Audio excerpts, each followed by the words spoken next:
We are wrapping up 2025, and just like I talked about last week, we needed to see if ChatGPT was going to throw another punch, because who was going to win 2025? Everything's been on the line. Google is finally woken up. It has started taking some heavy swings this year, and in a lot of ways, it's gotten better than ChatGPT. So what are marketers supposed to do? That's what we're going to be covering in today's episode. Welcome back to the AI-Driven Marketer. I'm Dan Sanchez, and I'm hosting the show with my brother, Travis Sanchez. Come on, right here. So we try to take the news that is the most helpful for all of you marketers out there, or all you business owners trying to grow your business. Because I know there's a wide variety of people that listen to the show. I've been able to meet a bunch of you in person or on Zoom calls, and I find that we have everywhere from Fortune 500 CMOs to solopreneurs to small business owners to marketing directors at mid-sized companies. It runs the full gamut. So if you were listening, thank you for your time. I'm glad this has been helpful. And today I want to dive into how are we going to be wrapping up 2025?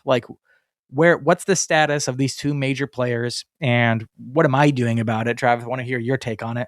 But first, what happened this week? We talked about this in the last episode, but ChatGPT last week came out with their new 5.2 model. So it's a little bump in the specs, enough to kind of put them ahead in some places. And they did a whole deal with Disney so that on Sora, their video creation engine and their social media app, essentially, you can not now, but soon start using Disney characters in it. So that's exciting. Those are some pretty good punches. And then they teased that they were going to drop something this week. And this week has passed, and now we know what it is. They updated their image model. Not so much that they went from version 1 to version 2. They kind of it's kind of the same model, but we're going to call it 1.5. Just because it was so obvious that Google's Nano Banana image model was just way better than what ChatGPT's was. And faster. So they're like, okay, we're going to punch back, but is what they did better than Nano Banana? I did a comparison. I made a Christmas card with my family. I took it was an okay photo from my iPhone, but the lighting was poor. It was just outside. We happened to all be dressed similarly, color wise, and we took it. And I ran it through ChatGPT and I ran it through Nano Banana. I'm like, make it look like a professional took this. And I thought Nano Bananas was better. Some people like ChatGPT's when I posted it on LinkedIn. So there's a debate right now on who has the better image model. Where would you say it's at? I'm kind of comparing those images. I will say Gemini, your family looks more like you. Yes. Though the picture looks almost too on the nose, right? It feels a little too perfect. Cold. Where the other one, like you went to a studio and they posed you perfectly and said, now hold still, everybody smile, click. Right. It feels like that, right? And which is what the prompt said to do. But the other one, Gemini, ChatGPT did do a good job. It's still ChatGPT's like, look, family. I know what you said, but I'm gonna make it. I'm gonna give you what you want. There is that about Gemini or ChatGPT. It's still a little bit better dealing with the abstract, where Gemini is a little bit more literal. Like you have to know what you want and then describe it. And if you know how to describe what you want, it's going to give it to you. ChatGPT is going to more intuitively figure out what you want. And it does pretty good at it, except it's missing your leg, which you can't tell really till you pay really close attention. Your leg could be just propped up, which would be weird because why would you do that? But anyways, yeah, it's hard to say. The cool thing is, and this was the thing that I walked away with. This was a photo. I had a friend in there too that's been staying with us. That's why I have a family of 6, and there's 7 people in this image. That's 7 faces, 7 sets of clothes to replicate. None of the models couldn't come close to doing that 6 weeks ago. None of them. Until Nano Banana Pro came out, nobody could deal with 6 faces. Dude, it struggled with 2. This is why I haven't had you in the thumbnails, because it struggled to get my likeness and your likeness. Right. It would just screw up on one of them. So I just had me in the thumbnails. But now you're in every thumbnail. It would just make me some random black guy. I was like, yeah. I don't know when I... But it's good to know, even though it still doesn't quite capture likeness, it's so much closer than what it was that I mean, I was obviously using it for thumbnails before, but now the thumbnails are even better. This is a great tool because I feel like now these image tools are more than just image tools. They're essentially 100%. full on design tools. 100%. It can lay out text. It can lay out color palettes. You are now the art director. AI is now the designer. But it's like a really good designer who's like hyped up on caffeine and just keeps submitting projects that are not you're like, don't, no, everything in the text has to be aligned, not just the top part. Yeah. It's like, it's like perfect. But then if you try to be like, can you go back and tweak it? It's like, like this? And you're like, no, not, I know. I did it last night. This is something I was going to share in the everyday AI section, but one of the things that I love about these new image models is for interior design. You could take a picture of a wall, and I had my mom hold up a paint swatch on the wall that I got from Home Depot. That's held what it you up, and I sent said, me. "Hey, take the paint swatch on the wall because now if it's aligned on the wall, you kind of know how the lighting's going to hit it, so it can take a pretty accurate representation of what that color looks like expanded on the whole wall." The first pass it did beautifully, except at the very bottom of the wall, it looked like a paintbrush had like just taken it down. You could see the paint strokes, but it was like white for the last foot of the wall. I was like, did you forget to finish the job? Like, you didn't what are send it you, to an me. 11-year-old who thought you finished and didn't? That's what my kids do anyway. I'm like, hey, put away the dishes, and then leave a stack of bowls on the counter, almost all the way there. But no, you didn't follow through all the way. Right. That's AI sometimes. Well, but what's like, what do you do with that? You just tell it to try and redo it again and again and again. Sometimes yeah, I just said, hey, take the paint down the rest of the way. And then I was like, hey, now put this mirror back on there. And I did a bunch of different things to see. I'm like, okay, now put some beadboard on this wall. What does that look like? And they all look very realistic. And now I can imagine what that wall looks like because I'm experimenting with some very bright colors. Makes my wife really nervous, but it is what it is. Seeing is believing. And now you could take a picture of anything in your house and be like, hey, make it more rustic. Hey, make it more this. And you could do it. Wow. As a marketer, I got to imagine that's fun for like if I owned a store, like if I had a storefront, you could take a picture of the storefront and be like, hey, create a window display that feels wintry and runs with our current campaign of everyday lights or something like that. You could just throw it in there and it will dream up something. And then you could be like, huh, that looks good. We could build that. Wow. I love that. I've had to, when creating things like that, I still have to lean on it sometimes to write the prompt for me. I'll say, this is what it looks like. This is what I want it to look like. Write the prompt that an AI, generative fill can do. And it always does better when it writes the prompt versus me trying to figure out what language to use. I imagine I haven't tried this yet, but I'm sad that I didn't get to try this before this episode. I'll have to revisit this because I'm going to be digging into this world a lot. I imagine if you took a screenshot of your website, you could be like, okay, like how could I make this website more whatever you want it to be? And then it gives a text description of what it would change. And you say like, great, do it. And then it can render a whole website, or not a whole website, but a snapshot of what it could look like. Then you could take that snapshot and run it through something like any of the AI coders and it'll build it for you. That's what I think we can do. Or at least it'll get close. Probably can't create the images that it has on there. You'd have to figure out how to Or if you already have a web developer, you could just pass that screenshot along and say, I want this. This is what my vision is. Yeah.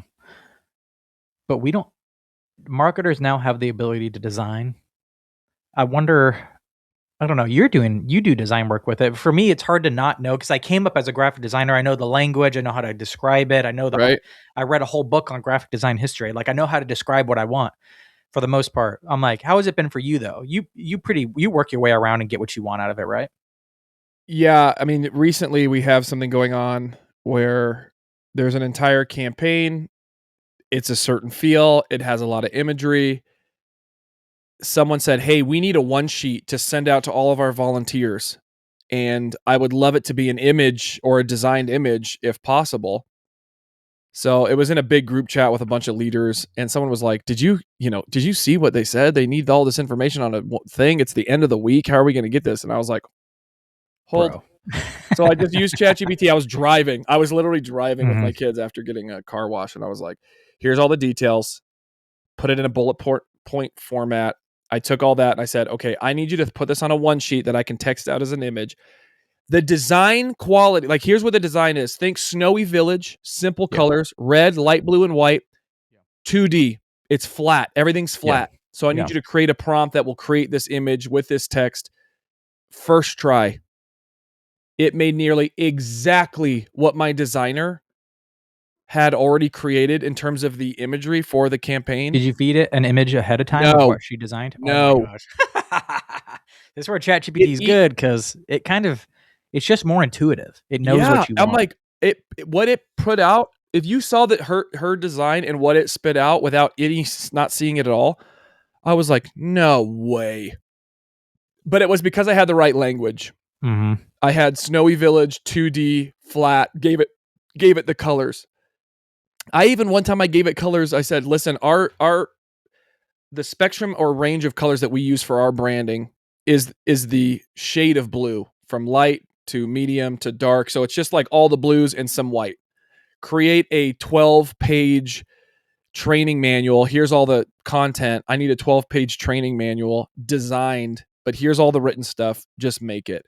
Bro, with that little bit of descriptors for your like branding guide or whatever, it did a great job. I was like, oh, you have to give it a little bit detail. If you're just like, make me a training manual that's designed very well, it's not, you'll get No. frustrated because it doesn't fit what you're talking about. You need to give it some Because nobody minimalistic. likes nobody likes vague direction. Right. Neither does chat. So if you're listening to this, About this too, ChatGPT did better. I was running same prompt. This is what I do now when I create images. I go Gemini and ChatGPT. Same prompt. Mhm. Gemini could not do it. Where usually Gemini slays at that stuff. Yeah. There's I'm gonna circle back around to which one I'm going to be using more in a second. But I have to move on to the second piece of news, which Google. It's funny because I think Google was like holding this back. They're like, I'm going to hold this back. We're going to wait to see what ChatGPT releases, and then we're going to do this the day after to try to steal some thunder. And they went literally with that phrase, thunder, because like later in the day after they did the image thing, all the Google accounts just posted lightning bolts as a tease of what was coming out the next day. And sure enough, they released their Flash Model 3.3, which people are like, okay, like it's not a thinking model. It's not the best of, but what you don't really know is that Google's Flash 2.5 model is one of the most popular models for developers to call on the APIs because it's fast, it works well, and it's cheap. It's cheap, which when you're running lots of calls against the API, it adds up for your company. If you're an AI company or you're just calling a lot of these things, 3.0 is so good that it's just a step behind all the frontier thinking models. And this is their fast, cheap model. Wow. At like 50 cents 100 tokens or something like, or 100K tokens or something like that. It's just like stupid cheap. So that's not going to hit marketers hard because a lot of us, like, I don't even use the Flash model in Gemini. I just keep it on the thinking model because their thinking model is pretty fast. So I'm like, I don't have to wait long. I just keep it on thinking. With ChatGPT, I'll swap back and forth between thinking and their fast model because sometimes I know their fast model will get the answer just fine. I don't need it to think about it. It's an easy answer. It knows, or I already know it knows. But this Flash model is going to be a really big deal. And I think it's going to be a big deal because this next year on this show, I'm going to be covering a lot more on vibe coding.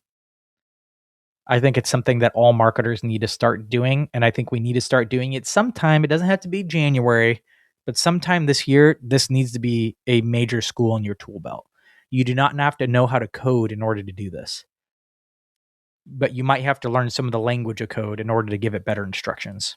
Right. It's just part of the thing. Just like with the image maker, like you have to learn how to speak the right way in order for you actually have to know what you want as far as a website or a little mini app. Somebody else did this recently. And I'm thinking about doing the same thing, but he's rebuilding his site and all of his client sites now in Replit instead of using WordPress. Really? And this is why the Gemini Flash thing is so important because for all these little mini apps, and maybe you use Replit, maybe you don't, maybe you your Gemini and just use something out of the box or ChatGPT's Codex or Claude Code, whatever it is. I think a lot of us are going to start developing little mini apps. Instead of going and buying it, we're just going to build it ourselves.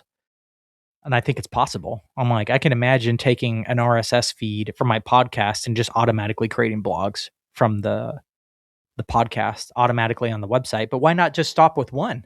Why not make 3 blog posts for every podcast episode? Take the transcript and write it from the perspective of a CMO, a solopreneur. And like I have like I said at the beginning of the show, there's multiple different audiences for this podcast.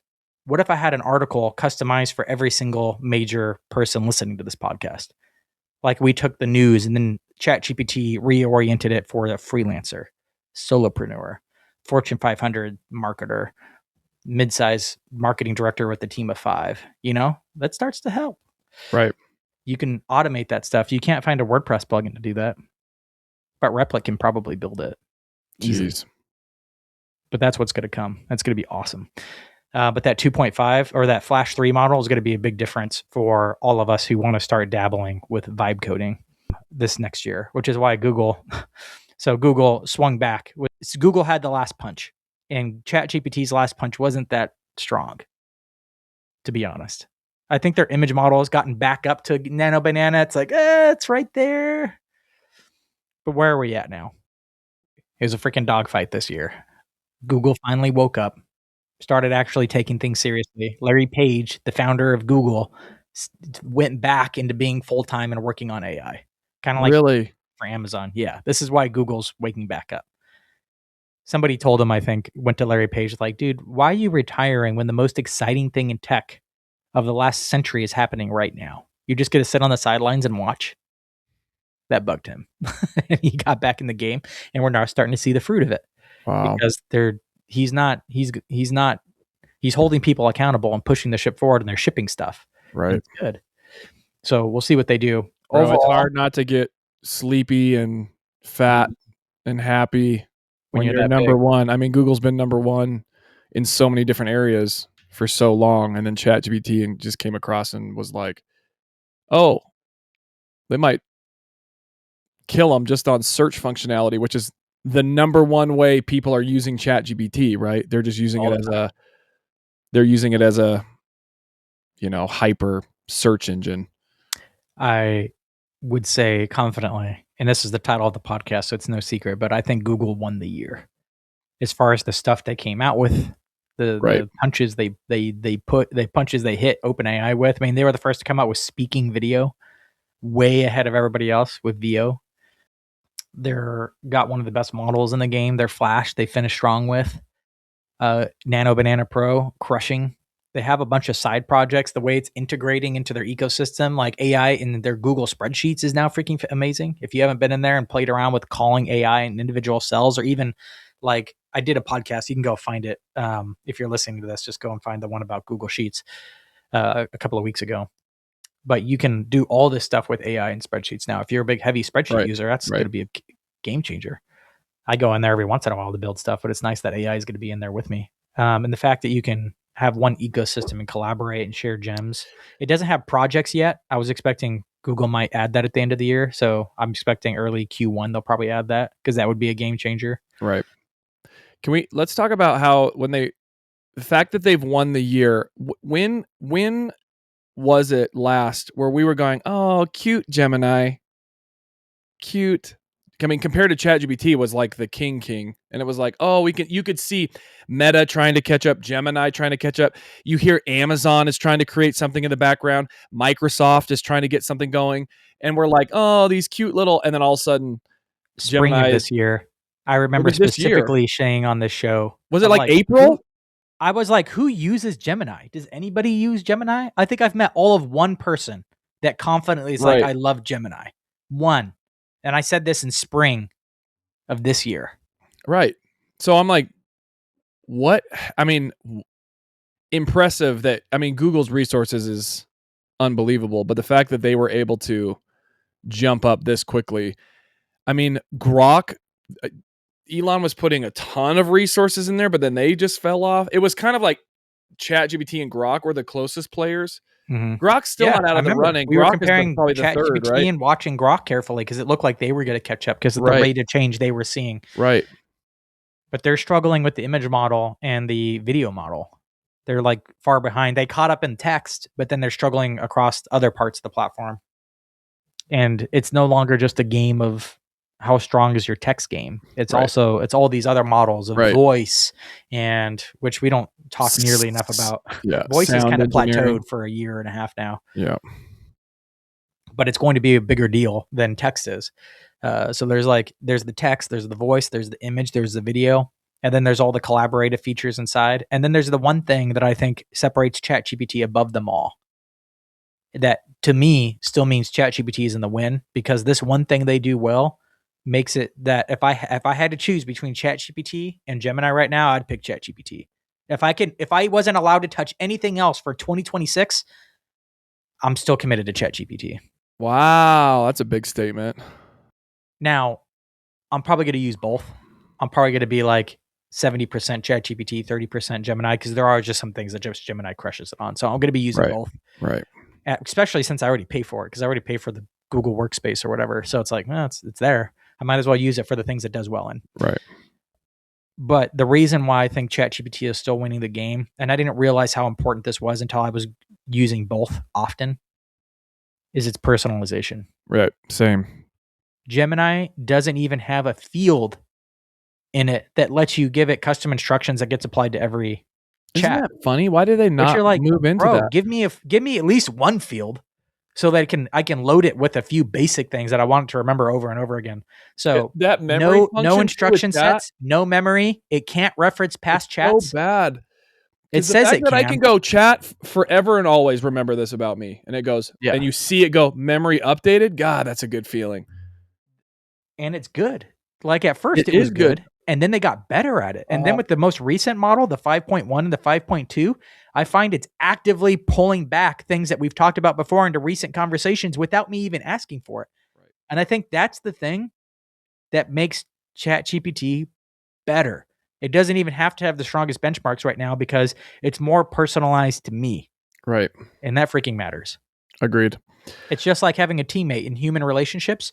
The people you've been working well with over time, you work better and faster with them because you've gelled more. And everybody knows that intuitively. When you've had a coworker you've been working hard alongside a while, you can get that stuff done better and faster with them versus new people. It's kind of like that with ChatGPT. It knows you. You can gel. It kind of picks up on what you're putting down faster, and it can help you move along more quickly at the rate you need to go. Versus Gemini, you're having to re-explain it every single time. You're starting fresh. It's more powerful, but it's not as intuitive. It's like Android versus iPhone. Android phones are powerful, but I find myself second guessing, getting confused in between the interfaces, where the iPhone is just more intuitive and easy to use, right, and nicer. That's how OpenAI and Gemini feel to me. Good analysis. I agree. You're still ChatGPT all the way, right? I mean, not all the way, but I'm like 90-10. I only go to Gemini when I'm looking for some image creation design need for work, or I happen to use Gemini because I know Googling the thing about the thing I'm looking for will be better. I mean, it's not close. Gemini's got some work to do here. I think they used to say content is king. I'm thinking now context is king for the next 2 years. And Google has the ability to pull on a much larger context because it has all your access to Google Drive, and it has a bigger context window. It can actually pull in more information into a single inference call. But they're not quite tapping into it yet. Right now, ChatGPT is dominating that part. So It makes ChatGPT better. So I'd say Google definitely won the battle in 2025, but ChatGPT is still ahead in the war. Right. But their margins are getting smaller, that's for sure, than they were last year. So let's move on to the sponsor of the week. Usually I talk about high level. Today I want to talk about Tela. Tela, it's a fantastic little software app that I use to record solo videos. If you've ever watched one of my videos on YouTube or on Spotify, where I go back and forth and I share my screen and it has like that little vertical video, it's a Tela video. I love it because I replaced Loom with it like years ago because it gives you the ability to record your camera and your screen and then deal with which one you want to swap back and forth with afterwards. It also has all the AI tools to actually auto edit. I just be like, find mistakes. It finds all the mistakes, cuts them, and then I just make sure. And they're usually pretty accurate. It cuts down on like maybe 60% of my edit time of all the little mistakes I have to go and edit. It just like chops them all out, and then I have to go and tweak them a little bit, but it just makes it easy. It even has an auto layout button that's kind of cool. But if you're in the market of trying to get off a Loom or finding something better, check out Tella. Go to danchez.com/Tella and get a free trial. Test it out for yourself. But if you're looking for something where you can record awesome, professional, amazing solo videos that are like sharing your screen, presentation, doing a demo, or you want to use it as a replacement for Loom, you got to try Tella. It's much better than Loom these days. Let's move on to everyday AI. Moving on to you, bro. What have you been using AI to improve your life these days? Well, I already shared the one that I had a one sheet sent out to my team and got that created. Can we just talk maybe not about what I accomplished, but how quickly I did it in about 15 minutes? So think about needing, I need to send the text to the designer. The designer has to get it in and plug it in, and maybe they'll hit it first try because they already got the design made, but that takes hours, if not days, Just to the get the back and forth alone. communication. Time. So now it's just like so fast, which I so appreciate that time span. And my designer right now is overwhelmed with the amount of work she has to do right now.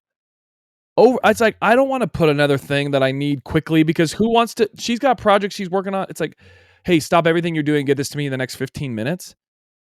Gross. No, it's awful. So the fact that I could help and just take something light that's not going to mess up the continuity of the branding for said event, love that. I've been reading a book that's it's pretty accessible. I get it, but there's like deeper meanings behind every chapter. It's C.S. Lewis's science fiction trilogy, and I'm reading the last book, and it's pretty heady. There's some stuff in it where I'm like, wait, why? What's going on? Like, I know what he said, but like, what's actually going on? So every time I finish a chapter, I go to ChatGPT and be like, okay, tell me what's actually going on in chapter 3. And then it gives me like the Cliff Notes version of chapter 3. And it's fun because I can actually have a dialogue with ChatGPT about what C.S. Lewis meant by this or that, and we can actually have a fun conversation. I get way more out of the book. It's the first time I've read a book. It's science fiction, but obviously it's C.S. Lewis. The guy is very philosophical and has a lot of layered meanings into it and what he's trying to actually communicate. So it's been really fun to actually dive deeper into material as like a Cliff Notes type substitute. But now it's personalized for me because I can dive deeper into it and be like, well, what about this angle? What about that? And we can have a conversation about every single chapter that way. You want to hear another one? I was looking through my different recent search histories. There's like, I met this guy who met a Mason, a Freemason, and they have like a secret language. I was using ChatGPT to like figure out how they talk to each other without knowing, but I won't share that on here because people get weird about that kind of stuff.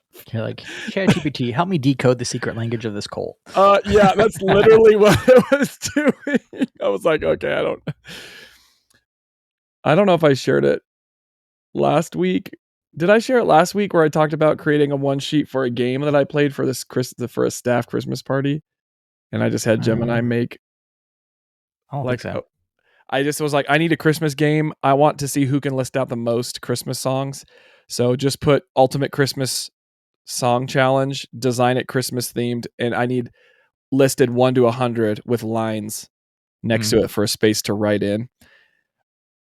ChatGPT couldn't even get to 100. It got to like 19 and then hallucinated after that. Gemini got from 1 to 100, but then anywhere between 87 and 100, the numbers were a little bit like mixed up, but it got there. The person who won, she's like one of the smartest people on our staff. She wrote 107 Christmas songs all by herself. Goodness. She's like, she remembers all the numbers to pi, she can go like 100 digits to pi kind of person. Yeah. Fantastic memory. Anyways, I like designing one sheets, I guess. Something I use AI all the time for is define things I don't know how to describe or I can't remember the name of. Right. Google, always a struggle. AI, never a struggle. I was like, hey, I used to use this software that would like track people as they came into coffee shops. And then as soon as they put in their email to like ungate the Wi-Fi, it would like be able to correlate that with every time they had ever been in that coffee shop.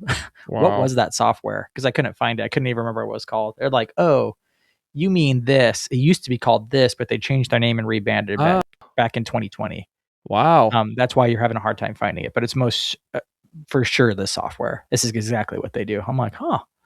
Everybody listening to this is like, what software can do that? Yes. Many pieces of software can track it's called the iMac address on your phone, and you can't change it. It's like having cookies without being able to remove the cookies. Your phone has it, and every Wi-Fi can track it. Sorry. It's just reality of what tech. If you're in California, they have privacy protections against that, but anywhere else, people can track how many times you've been in a store. It's just through Wi-Fi and your phone being on. Wow. Good for marketing, bad for consumers. Oh well. But using AI to find Is it things bad? Do you was even what I use it know? for. Don't track if I've been in your store. All right, let's go to the poll of the week, where I asked people who they thought was the winner, which AI company won in 2025. And of course, I had all the usual suspects of Anthropic, Claude, Google Gemini, XAI Grok, and OpenAI and ChatGPT. And the results were as follows. Anthropic scored a 16%. You're like, okay. Google Gemini was the winner, of course, at 48%. XAI Grok had 2%. Good for Grok. They got on the Wow, map. 2%. OpenAI and Dang. ChatGPT, 34%. So at least for these 166 votes, it was a pretty strong consensus that Google had won the year. Now I should follow up with this and be like, yeah, but who do you think's ahead? And see where people are at with it. Like, which tool are you using? But I think ChatGPT is still people's primary tool. Kind of like what the people that are wrestling with it right now. I feel like a lot of them are still probably siding towards ChatGPT, though more and more are starting to find they like Google better. I've just heard this morning that a friend of mine was saying, you know what? I think I underestimated Claude. I'm using Claude more now. It's just better. I'm like, okay. For me, it's still ChatGPT. People are going to get mad that I haven't been really mentioning Anthropic. I don't even mention them. But they got 16% of the vote, which is a big deal. People really like Claude. Yeah, but and it's funny because I always get someone in the comments. It's like one or two people that are like, "What about Perplexity?" I'm like, "Ugh." There's always one or two of you. The Perplexity people, they never make the list because they don't really have their own AI. They're just an aggregate of all of them. I'm like, I don't. I use Perplexity every once in a while, but it's pretty rare. Claude's pretty good. Claude crushes it on code and writing. This is why I'm working on a book right now, and I'm doing it all with Claude. I've Wow, are got you? a subscription to Claude for a month, and I'll use it and unsubscribe because I don't need three. I don't need three things to pay for. I'm already Right. paying for Gemini and ChatGPT. I don't need three. And But you're for paying. this one use case where I'm writing a freaking book, yeah, Sure. then it's better to use the model that's the best at writing. All right, moving on to the viral post. Great post from Flavio Adamo. Oh, yeah. This is great. But it was a side-by-side comparison of ChatGPT versus Gemini's Nano Banana. It was like two images, very detailed. And this is the prompt that he gave to both image models just to do a side-by-side comparison. And it was a highly detailed aerial view of Times Square on New Year's Eve, packed with crowds, glowing billboards, confetti in the air, and a realistic reflections on wet asphalt at night. This is a challenging image to make. And when you look at them side by side, to me, one looks more realistic. Oh, And the other one 100%. looks more idealistic. Yes. That's how I describe them both. 100%. How did they hit you? I actually didn't know which one was which. I should have known which one was which, but yeah, one of them hits really well. Well, it's funny as I'm looking at the images. Okay, I don't know if you know this, but obviously Gemini did a better job with the realism, with the reflections. It just looks more real. Yeah. Totally screwed up Times Square. That's not Times Square. It's It not. just a different angle of Times Square? No, it is not just a different angle. That is not how Times Square looks. As many times I as I've wouldn't been. know. I've never been there. I just Yeah, figured it was so looking at a different no, angle this than is Chats like did. it's completely distorted. It has two of that main pillar screens shifted. It's not an L shape. It is just one long corridor. And Gemini nailed it. That's exactly what Times Square looks like. Or You mean ChatGPT nailed it? ChatGPT nailed it in terms of what the shape, how does it feel, how does the street widen and narrow in between different places. Like that's exactly what it looks like. Interesting. And Gemini destroyed what Times Square looks like. So it got the big picture wrong, even though all the details look more realistic and real. Versus ChatGPT's, on the details, it's kind of fuzzy and almost painterly looking, even though it's a photo. It has this like blurry kind of like that famous Taxi New York painting where it's reflecting. Yeah. And but it looks like Times Square instantly. It's got Happy New Year on the billboard. You're looking straight down at the big pillar where the ball drops. It's got a warmer tone. It looks more celebratory. And the other one, if you saw it by itself, you wouldn't know that that's New Year's Eve. It could just be a big protest of some kind with a bunch of people in the street because you can't really see the confetti. But in ChatGPT's, you actually can see the confetti. Right. And it looks like New Year's Eve. It's got a big stage out in front. Yeah. So I thought it was a clear winner. But now, after talking to you about it, I can see how both have their strengths. And it's probably more neck and neck than I thought. Yeah. At first, I was like, "Oh, well, that one's clearly," and then I went, "Wait a minute, what am I looking at? this is not even close." Anyways, so there you have it. Honestly, I'm probably going to be using ChatGPT for images, just because I enjoy using ChatGPT more. And every once in a while, I'll probably use Nano Banana Pro, just because I like the liberties ChatGPT takes with making images. only problem is it takes forever. They sped it up though; it's Did they? faster. They sped it up, and you can ask for an image and then ask for a second one while it's rendering. So you can get three. I used to have to open up 3 tabs in ChatGPT Mhm. and then repaste a prompt to be like, "Hey, make this. Hey, make So this. how do Hey, you make do this." that? How do you do that? How do you get it to? That's what I used to have to do. Now it even tells you if you're making an image because they just updated it this week. It'll be like, "Hey, do you want to make another image while you're waiting for this one?" Oh, it does. I It's haven't seen still that. slower than Nano Banana, but at least it's 4 times faster than it was because it was painfully slow before. Painful. Now it's faster, not quite as fast as you'd like it to be, but you can at least move on in the conversation or generate more images all at once. It's funny because Gemini would make something in like 20 seconds. Gemini was taking, or ChatGPT was taking 5 minutes sometimes. Yeah. Painful. Painful. Anyways, man, fat lady hasn't sung yet, huh? No, we are still going. I think the best comment that I had on the post when I asked who's winning, they're like, hopefully nobody and everybody. Yes. Because the more these guys exactly. compete, the better everything gets for Right. us. Right. The more OpenAI and ChatGPT continue to stick to their pricing models, don't raise prices, because if anybody gets too far ahead, then they raise prices, and all of us Right. consumers who actually use this stuff don't win. So please compete it out, Which is concerning and then when we'll reap the rewards. Netflix is buying Warner Brothers and HBO Max. I'm like, oh no, this isn't good. No, It's the same thing. called If all the consolidation AI is happens. one consult, it's like, uh-oh. Yeah. So may they all continue to win, and us continue to win even more from their competition.